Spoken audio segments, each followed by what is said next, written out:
नमस्कार साथियों, आप लोग कैसे? उम्मीद करता हूँ कि आप लोग अपनी पढ़ाई को कंटिन्यू कर रहे होंगे। आज हम भारत भूगोल से संबंधित कुछ महत्वपूर्ण तथ्यों के बारे में जानेंगे। आज हम आपको बता दें कि हम भारतीय जलवायु का अध्ययन कर रहे हैं और हमने इससे पहले वीडियो में ग्रीष्म ऋतु में मौसम की क्रियाविधि को समझा। अब हम शीत ऋतु में मौसम की क्रियाविधि को समझेंगे। तो ठीक है, तो पॉइंटों को समझते हैं।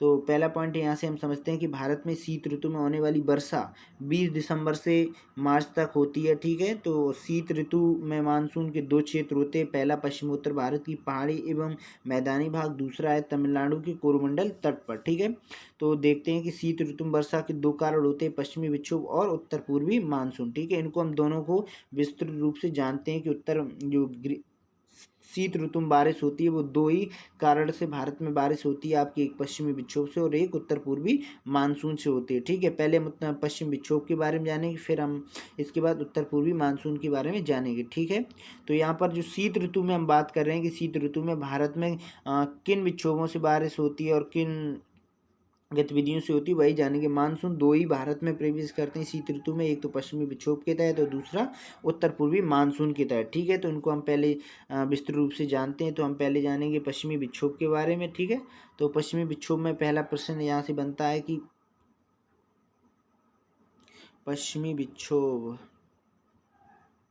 पश्चिम विक्षोभ के बारे में पहला करेंगे। यह एक शीतोष्ण चक्रवात है, तो ये भी आपको याद रखना है, यह एक शीतोष्ण चक्रवात है। दूसरा पॉइंट है कि इस शीतोष्ण चक्रवात का जन्म भारत के पश्चिम में यूरोप में भूमध्य सागर में होता है। ठीक है, तो ये आपको याद रखना है कि जो शीतोष्ण चक्रवात का जन्म है भारत के पश्चिम में यूरोप में भूमध्य सागर में होता है। यानी यह इस चक्रवात का जन्म भारत के पश्चिम में यूरोप में भूमध्य सागर में होता है। ठीक है, तो जब ये भूमध्य सागर में होता है तो इसके बाद काला सागर और कैप्सियन सागर होते हुए भारत के पश्चिमोत्तर भारत में प्रवेश करता है और बिहार तक बारिश करता है। ठीक है, तो ये पॉइंट आपको देखना है कि कहाँ तक बारिश करता है। ये हिमाचल प्रदेश में, उत्तराखंड, जम्मू कश्मीर में हिमपात के रूप में बारिश करता है। ठीक है, तो अगला पॉइंट हम बात करते हैं। अगला पॉइंट है कि भूमध्य सागर के ऊपर जन्म लेने के पश्चात अपने पूर्व की तरफ यानी इस दिशा में बढ़ता है। ठीक है, तो पूर्व की तरफ चलता है और तथा जब यह भारत में प्रवेश करता है तब इसे पश्चिमी विक्षोभ कहा जाता है। ठीक है, तो ये पॉइंट आपका क्लियर हो गया। यानी आपका हम जम्मू कश्मीर की बात करें, जम्मू कश्मीर की बात करें तो इधर इस दिशा में प्रवेश करता है, पश्चिमोत्तर भारत से इसी दिशा में प्रवेश करता है और ये दो शाखाओं में बढ़ जाता है। एक तो जम्मू कश्मीर से ऊपर शाखा यानी हिमालय के कारण, हिमालय अवरुद्ध होने के कारण इसकी दो शाखाएं पश्चिम विक्षोभ की बन जाती हैं। एक तो आपके उत्तराखंड और हिमाचल प्रदेश जम्मू कश्मीर के होते हुए जाते हैं, एक आपके तिब्बत और चीन के ऊपर दिशा से होकर इसकी जलधारा प्रवाहित होती है। तो ये सब हिमालय की वजह से होता है, हिमालय की वजह से ही इसकी एक दक्षिणी शाखा इधर जम्मू कश्मीर, हिमाचल प्रदेश, उत्तराखंड में प्रवेश करती है। इसी के तहत ही भारत में बारिश होती है। यानी भारत में हिमालय की बात करें तो वहाँ पर बर्फ के रूप में होती है और नीचे आपकी हिमपात के रूप में बारिश होती है। ठीक है, तो ये पॉइंट आपका क्लियर हो गया। अगले पॉइंट की बात हम बात कर लेते हैं।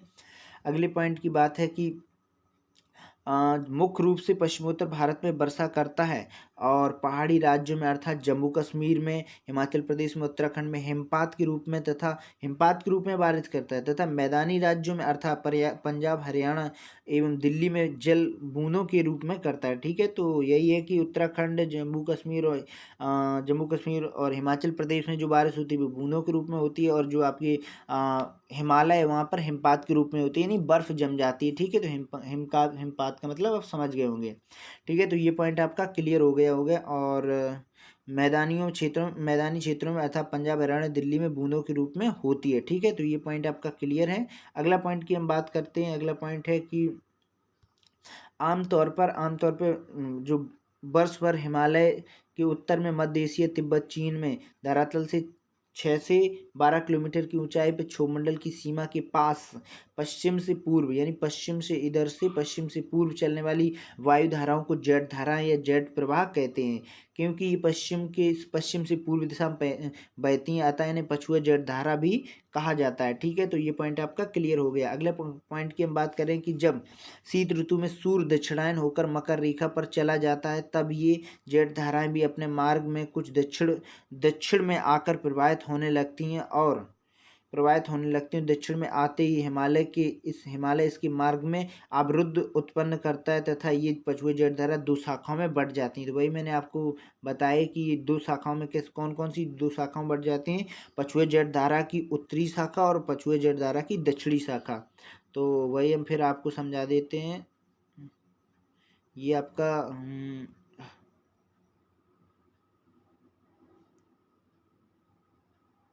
पॉइंट क्लियर हो जाए आपका।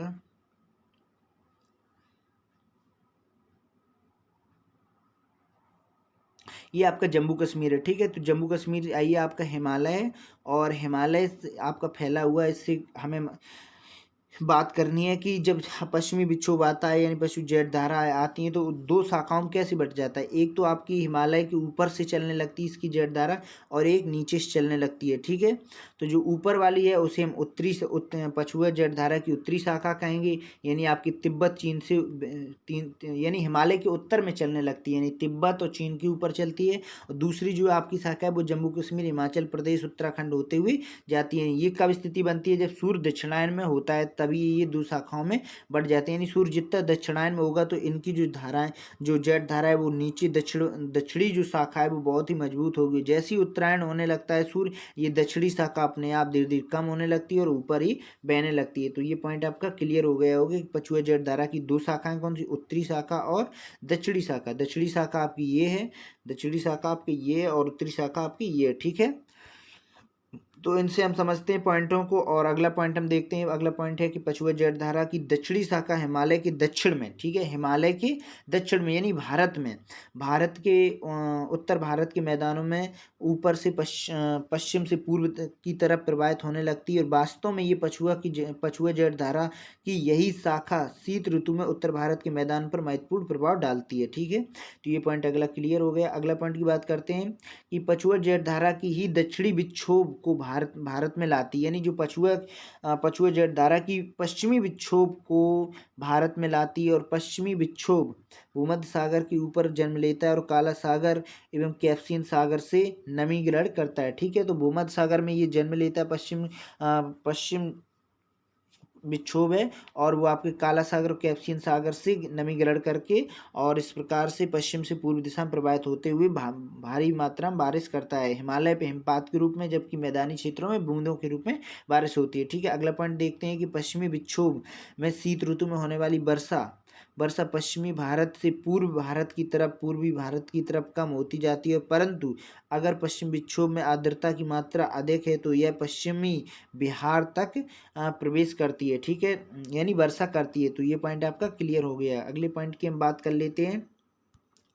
अगला पॉइंट है कि पश्चिमी विक्षोभ से होने वाली वर्षा पहाड़ी राज्यों में सेब की फसल के लिए एवं मैदानी राज्यों में रबी की फसल के लिए लाभदायक होती है। यानी जो भी शीत ऋतु में बारिश होती है वो उस दौरान सेब और रबी फसल के लिए बेहद ही उपयोगी साबित होती है। कौन सी हवा जो जलधारा है आपकी पश्चिमी विक्षोभ की जलधारा के तहत, ठीक है। तो अगला पॉइंट हम बात करते हैं कि पश्चिमी विक्षोभ से हिमालय की उन चोटियों पर हिमपात होता है जो कि हिमरेखा से ऊपर है। यानी आपकी हिमरेखा की जो रेखा होती है वो आपकी 4400 मीटर से अधिक ऊंचाई पे, यानी 4400 मीटर की ऊंचाई पे जितनी अधिक पहाड़ियाँ होगी उन पे हिमपात पड़ेगा और उसके नीचे ही बूंद बन जाएगी, ठीक है। तो ये पॉइंट आपका क्लियर हो गया होगा कि 4400 मीटर से अधिक ऊंचाई पर हिमपात के रूप में बारिश होगी। हिमरेखा का तापमान 0 डिग्री सेंटीग्रेड हो जाता है, यानी 4400 सेंटीमीटर अगर इधर ऊपर अगर कोई पहाड़ी है तो उस पर हिमपात पर ही पड़ जाएगा, ठीक है। तो ये पॉइंट आपका क्लियर हो गया किसने, 4400 मीटर से, ठीक है। तो ये आपको याद रखना है कि जो हिमपात रेखा है वो कितने मीटर की ऊंचाई पे, तो याद रखना है कि 4400 मीटर की ऊंचाई पर है, ठीक है। तो ये पॉइंट आपका क्लियर। अब हम बात करेंगे शीत ऋतु में उत्तर पूर्वी मानसून की, इसे हम लौटता हुआ मानसून भी कहते हैं, ठीक है। तो इसके बारे में जानते हैं इसका पहला पॉइंट है कि विषुवत रेखा पर साल भर सूर्य की किरणें लंबवत पड़ती हैं और जिस कारण यहाँ पर निम्न वायुदाब उत्पन्न होता है। तो आप समझिए तो होते हैं कि जहाँ पर सूर्य की किरणें अधिक पड़ती हैं वहाँ पर निम्न वायुदाब उत्पन्न होता है, ठीक है।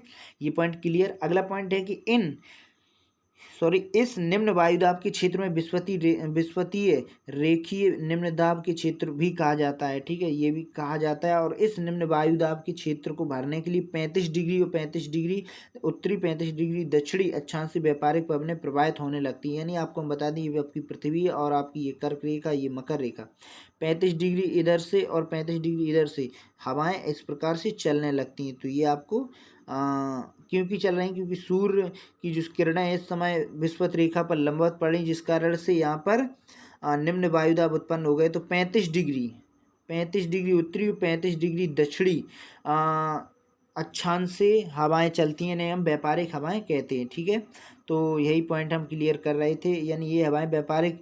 अब अगला पॉइंट है कि ये व्यापारिक पवनें सीधी विषुवत रेखा की तरफ न प्रवाहित होकर पश्चिम में प्रवाहित होती हैं, और ऐसा फेरल के नियम के अनुसार कोरियालिज्म बल के कारण होता है, जिस कारण से उत्तरी गोलार्ध में पवनें अपनी दाईं ओर तथा दक्षिणी गोलार्ध में अपनी बाईं ओर विचलित हो जाती हैं। ठीक है, तो ये पॉइंट आपका क्लियर हो गया होगा। तो अगले पॉइंट की हम बात कर लेते हैं, अगले पॉइंट की बात करते हैं। अगला पॉइंट है कि इस कारण उत्तरी गोलार्ध में इन पवनों की दिशा उत्तर पूर्व से दक्षिण पश्चिम हो जाती है, और दक्षिणी गोलार्ध में दक्षिण पूर्व से उत्तर पश्चिम हो जाती हैं। तो वही आप बता रहे कि ये आपकी पृथ्वी और आपके उत्तरी कर्क रेखा और दक्षिणी मकर रेखा के बारे में बात करें तो हवाएं इस प्रकार से उत्तरी गोलार्ध से चलेंगी और दक्षिणी गोलार्ध से आपकी इस प्रकार से चलेंगी। ठीक है, तो यहाँ पर आपका भारत पड़ जाता है। तो उत्तर पूर्व की बात करें तो यहाँ से इस दिशा में भारत में हवाएं प्रवेश करती हैं। ठीक है, तो ये पॉइंट आपका क्लियर। इसी पॉइंट में हम आगे बात करते हैं कि शीत ऋतु में जब सूर्य दक्षिणायन होता है तो ITCZ भी मकर रेखा की तरफ ही विस्थापित हो जाता है। इस कारण से भारत पूरी तरह से उत्तर पूर्वी व्यापारिक पवनों के अधीन हो जाता है। कब हो जाता है? शीत ऋतु में जब हवाएं चलती हैं, बारिश होती है, तो ये सब उत्तर पूर्वी ITCZ के कारण ही होती है। यानी जो व्यापारिक पवनें हैं वो व्यापारिक पवनें भारतीय उपमहाद्वीप के अपने अधीन में ले लेती हैं, भारतीय उपमहाद्वीप को अपने हवाओं में। कौन सी व्यापारिक पवनें होती हैं? ठीक है, अगला पॉइंट देखते हैं कि उत्तर पूर्वी व्यापारिक पवनें स्थल खंडों के ऊपर प्रवाहित होकर आती हैं, जिस कारण से इनमें नमी का अभाव होता है और पूरे भारत में वर्ष भर वर्षा नहीं कर पाती हैं। परंतु इन पवनों का कुछ भाग जो बंगाल की खाड़ी के ऊपर प्रवाहित होता है, वहाँ पे पर्याप्त आर्द्रता ग्रहण कर लेता है और तमिलनाडु के पश्चिमी घाट में टकराकर कोरोमंडल तट पर पर्याप्त वर्षा करता है। तो ये पॉइंट आपको क्लियर हो गया कि स्थल खंड से जो हवाएं चलेंगी उनमें नमी की मात्रा नहीं होगी, जिस कारण से बारिश नहीं होगी। लेकिन जो हवाएं समुद्र से ऊपर प्रवाहित होकर आती हैं तो वो आपकी बारिश करती हैं। ठीक है, तो ये हम बता दें कि ये आपका दक्षिणी प्रायद्वीपीय भारत है, और प्रायद्वीप भारत से उत्तर पूर्वी जो हवाएं चलती हैं आपके स्थल खंड से चलेंगी, वो तो बारिश नहीं करेंगी। लेकिन जो हवाएं आपकी जो हवाएं पश्चिम बंगाल खाड़ी से प्रवाहित होगी, यहाँ से नमी चुरा लेंगी समुद्र से, तो ये आपकी तमिलनाडु के पूर्वी घाट के कोरोमंडल तट पर बारिश करती हैं। ठीक है, तो ये पॉइंट क्लियर कि शीत ऋतु में कोरोमंडल तट पर पर्याप्त मात्रा में बारिश करती हैं। कौन सी? व्यापारिक पवनों द्वारा होती है। ठीक है, तो ये पॉइंट आपका क्लियर। अगले पॉइंट की हम बात कर लेते हैं। इतने ही पॉइंट थे। ठीक है, तो आपने समझे शीत ऋतु में मौसम की क्रियाविधि को समझा है और जाना है। यदि आपको अच्छा लगे तो इसे नोट डाउन कर लेना और याद कर लेना, क्योंकि बहुत महत्वपूर्ण इंपॉर्टेंट क्वेश्चन थे जो आपने हमारे साथ डिस्कशन किए। तो फिर मिलते हैं अगली वीडियो में, तब तक के लिए नमस्कार।